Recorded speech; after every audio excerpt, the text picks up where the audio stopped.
Hi guys, எல்லோரும் எப்படி இருக்கீங்க? இன்றைக்கி நம்ம பூரிக்கு தொட்டு சாப்பிட்ற மாதிரி ஒரு பொட்டேட்டோ மசாலா தான் பார்க்க போகிறோம். ஃபஸ்ட்டு பூரியை சுட்டு எடுத்துக்கலாம்.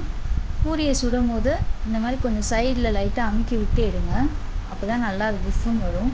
நான் பூரி மாவு பிணையும் போது மாவு போட்டு லைட்டாக சுகர் ஆட் பண்ணிக்குவேன். சுகர், அப்புறம் உங்களுக்கு தேவையான அளவு உப்பு ஆட் பண்ணிக்கோங்க. அதுக்கப்புறம் கொஞ்சோன்னு ஒரு ஸ்பூன் அளவு தயிர் ஆட் பண்ணிக்கோங்க. அப்படி ஆட் பண்ணிங்கன்னா உங்களுக்கு பூரி டேஸ்ட்டே வேறு லெவலில் இருக்கும். அந்த மாதிரி ஆட் பண்ணி ஒரு தடவை ட்ரை பண்ணி பாருங்கள். நான் அப்படி தான் பிணைஞ்சிருக்கேன். பாருங்கள் பூரி எவ்வளோ சூப்பராக வந்திருக்குன்னு. நெக்ஸ்ட்டு பொட்டேட்டோ மசாலா ரெடி பண்ணிக்கலாம். அதுக்கு 3 பொட்டேட்டோ எடுத்துக்கோங்க. அது குக்கரில் போட்டு லைட்டாக கோடு நடுவில் போட்டுக்கோங்க. பொட்டேட்டோக்கு நடுவில். அப்போ உங்களுக்கு உரிக்கும் போது தோல் ஈஸியாக வரும். தேவையான அளவு தண்ணி ஊற்றிட்டு லைட்டாக உப்பு மட்டும் ஆட் பண்ணிவிட்டு 3 விசில் விட்டுருங்க. பாருங்கள், இந்த மாதிரி உங்களுக்கு அழகாக தோல் உறிஞ்சு வந்துடும்.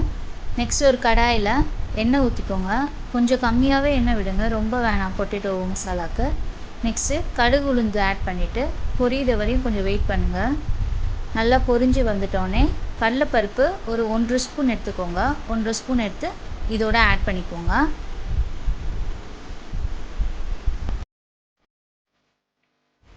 கடலைப்பருப்பு நல்லா பொரிஞ்சு வந்தோடனே வெங்காயத்தை ஆட் பண்ணிக்கோங்க. நான் இன்றைக்கி பெரிய சைஸ் வெங்காயம் 1 எடுத்திருக்கேன். 3 பொட்டேட்டோவுக்கு 1 வெங்காயம் போட்டால் போதும். இதுக்கு நீங்கள் தக்காளி எதுவுமே ஆட் பண்ணுற அவசியம் இல்லை. வெறும் 3 பச்சை மிளகாய் மட்டும் ஆட் பண்ணிக்கோங்க. மிளகாத்தூள் கூட வேணாம். காரத்துக்கு உங்களுக்கு எக்ஸ்ட்ரா வேணும்னா இன்னும் ஒரு 2 பச்சை மிளகாய் ஆட் பண்ணிக்கலாம். இப்போ மஞ்சத்தூளும் கறி மசாலா தூளும் கொஞ்சோண்டு ஆட் பண்ணிக்கோங்க. அப்புறம் ஸ்மாஷ் பண்ணி வச்சுருந்த பொட்டேட்டோவும் ஆட் பண்ணிக்கோங்க. நல்லா மிக்ஸ் பண்ணிவிடுங்க.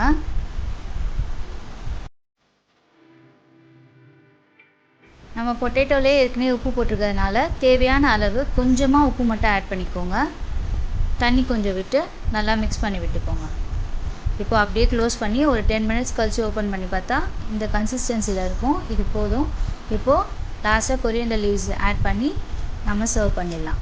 இப்போது பூரி பொட்டேட்டோ மசாலா ரெடி. நீங்களும் ட்ரை பண்ணி பாருங்கள்.